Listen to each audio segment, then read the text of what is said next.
Hello, you see what's behind me, don't you? Yep, it's a chart. Today we're going to talk about paying off $30,000 in record time. But give me a moment. I'll be right back. I'm a stranger, a willing. It's your dividend friend. How are you doing today? Today, we're going to talk about how we can pay down $30,000 in credit card debt, not using number one, a second job. Number two, not having to rob Peter to pay Paul. This is velocity banking, where you win every single time, but also is knowing how to use your positive cash flow in the right way.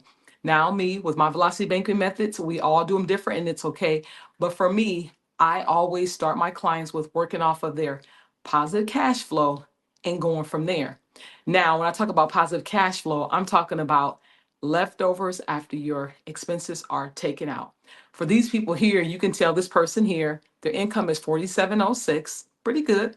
Their expenses are 2949, but they have a cash flow of 1657. You may say, that's pretty good cash flow. But I don't know about you. Take a look at that chart. Can you see an area where they're bleeding at, where they're putting money towards a loan? Does anything just jump off the page to you? Okay, take a look at that. It's the Chase and the Discover card. They're actually bleeding. 322 for the Chase and 499 for the Discover card. They owe Chase 11592, Discover 17964. That is $29,000 that they're paying to run it down. But also remember, as they're paying on that every single month on the amortization schedule, on a loan schedule, number one is because they have all the interest put in the front of that. Remember, you're paying the bank all of that interest, and they're going to put a little bit towards the principal.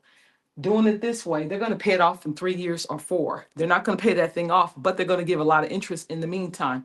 With velocity banking, we eliminate all the high interest and we pay down debts in record time. That's number one. That's key. Let's go back to this chart here. Now we've identified their bleed. Let's go ahead and let's talk about this particular person. I'm proposing they're not a homeowner. I'm going to propose a personal line of credit. Now I get it. You may say, which is false, oh my goodness, a line of credit, that's debt accumulation. It is not when you know what you have that for.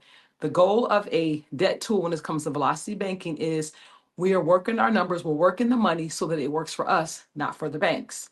Now, they do have to get a little bit of interest payment, but not as much as they were getting with the amortization schedule. So I propose to them, you're not a homeowner. You don't have enough savings account. Let's look at a personal line of credit. Now it's at 12%. With velocity banking, it doesn't matter because we're going to run down this debt so fast that the interest rate doesn't matter here. So this person said, hey, listen, you owe 29,556 in credit card debt. Let's eliminate that with a personal line of credit. They got a line of credit at 12%. You guys, I know right now that's just the prime rate to get it at. This person had really good credit. I'm going to put a caveat here when it comes to velocity banking. Remember, you have to be disciplined. You have to make more than you spend. Okay. That's the goal here. But as I look at your chart, I can probably detect where you're bleeding at and show you and help you. I offer consultations. Just hit me up, dividend-friend.com. We can talk about it. But if you can look at these videos, you can catch what I'm doing here. It's not hard at all. You're just working your numbers. Instead of looking at this person's, their credit, take a look at your credit. Take a look at what your bills look like. You know your bills, put your numbers in here. Do the math. It's going to work for you. So back to the chart. 29,556 is what they owe. Credit card debt. Because it took out a line of credit, we're going to eliminate that. No more need to pay 322 and 499 a month. That is $821.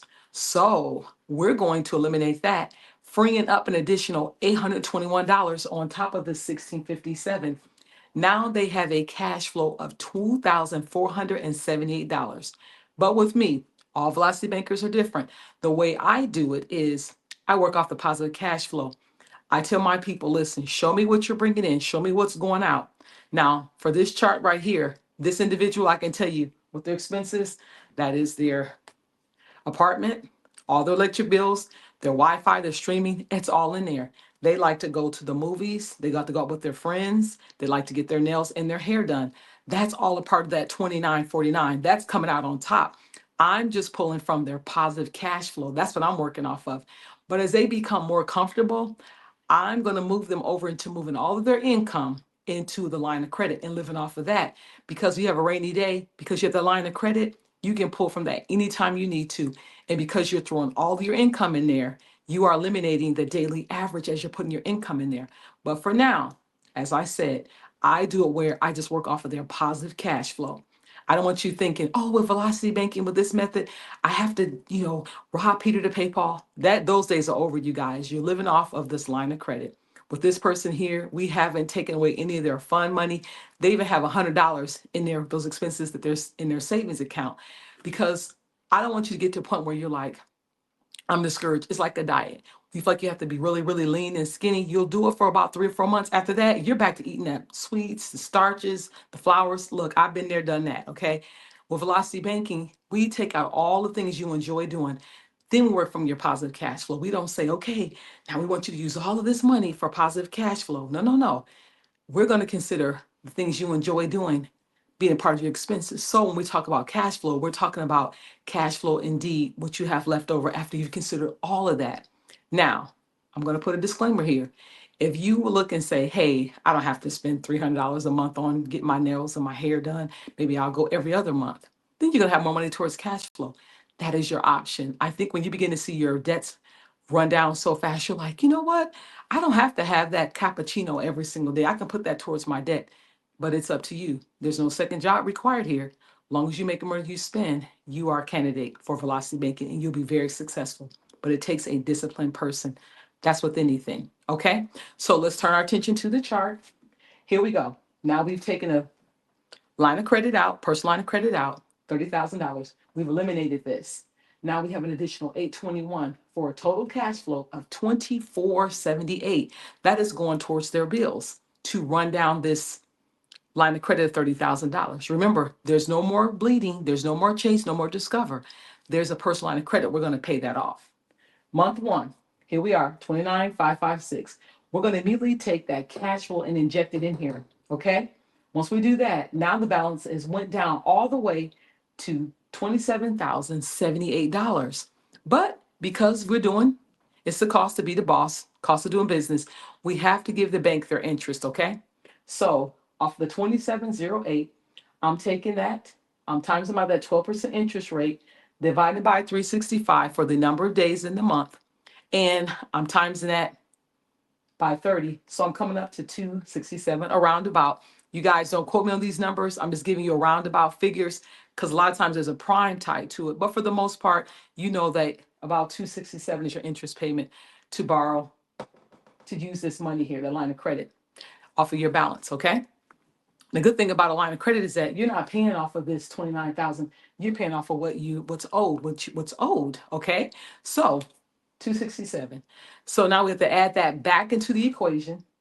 So now we're at 27,345. But that's month one. We're all done with that. Another thing, whenever you do velocity banking and you do this line of credit, the minute you inject all of your income in there, you're actually satisfying the payment requirements. You have to say, I got to pay this, I have to pay that. I'm just trying to show you the interest payment going into that line of credit. I'm trying to show you, okay, then that is accounted for. So it's going to come off of your principal payment. Okay. So we're at 27,345. Month two, we're going to inject our cash flow in here again, 2478. Now, you guys, we're at 24,867. That's how much we owe. We have gone from 29,000 to 24,000 in 2 months. That is $5,000 gone. That doesn't happen when you're doing 322 and 499. You don't see those kind of numbers jumping. So now we're at this number here. But once again, let's account for the interest that has to come out of when we make that payment. The interest is going to be about $245. Okay. So now we're back at $25,112. I want you to see something on this chart. Can you see how the interest payment went from 267 to 245? Because remember, they're working off of your daily average. On an amortization schedule, look, I've had them, I know what it's like. You pay the same payment every single month, one time every time. That's the goal. But with velocity banking, notice how their payments are going down. Another reason why you don't want to do a loan, because your payments will stay the same. As you bring down your balance, your required interest payment is going to go down. So take a look at it. We're at 25,112, month two.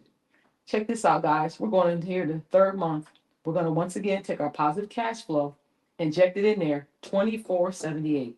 Now we're down to $22,634. We have paid off nearly $7,000 in 3 months.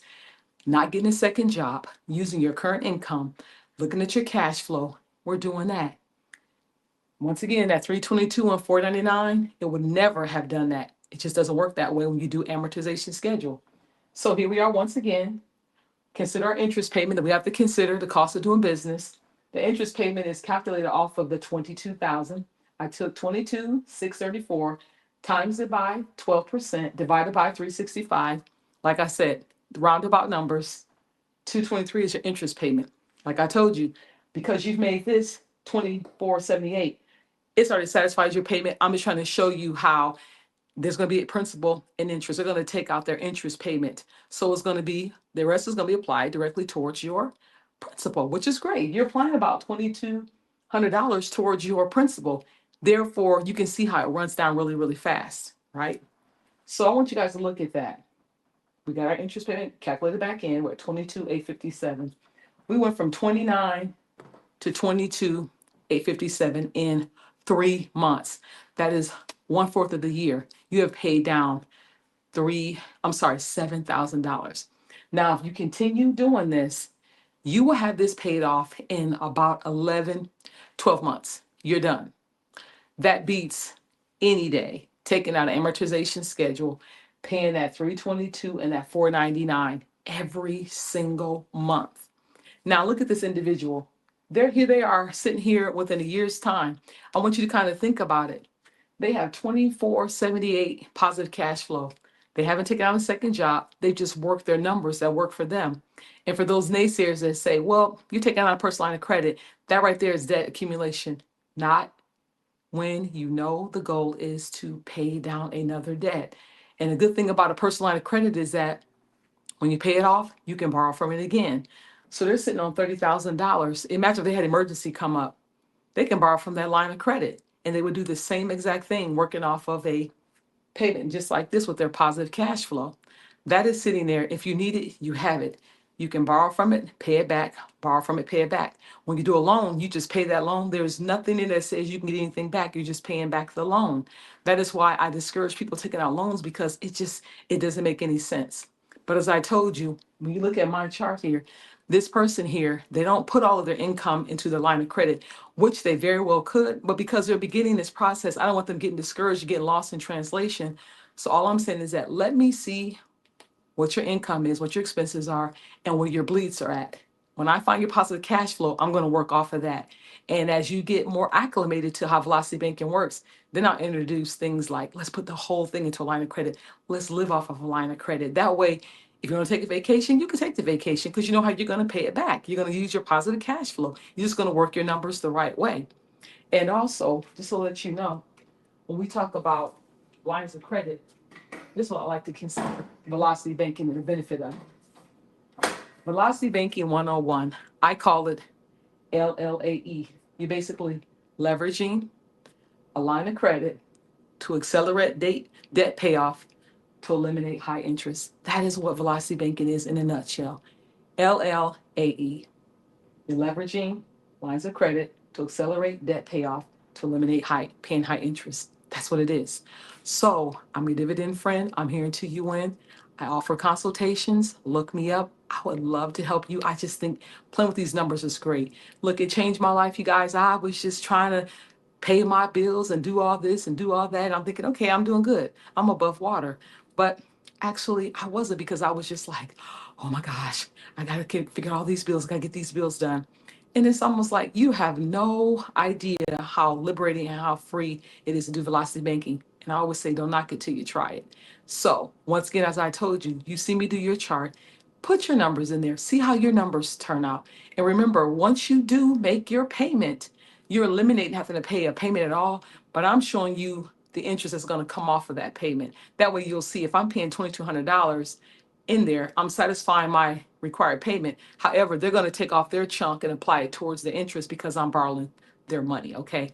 That's the way it works. But I much rather take a 12% personal line of credit, pay it off within 1 year's time than to work with Discover and the Chase account for 3 to 4 years, paying them that bare minimum. At the same time, they are raking over the coals with interest. Got to do things differently. Okay. Well, I'm a dividend friend. I'm here until you win. So you win by leveraging. You win by LLAE. Okay. So look me up. You need my help. I'm here until you win. We'll see you in the next video. Bye bye.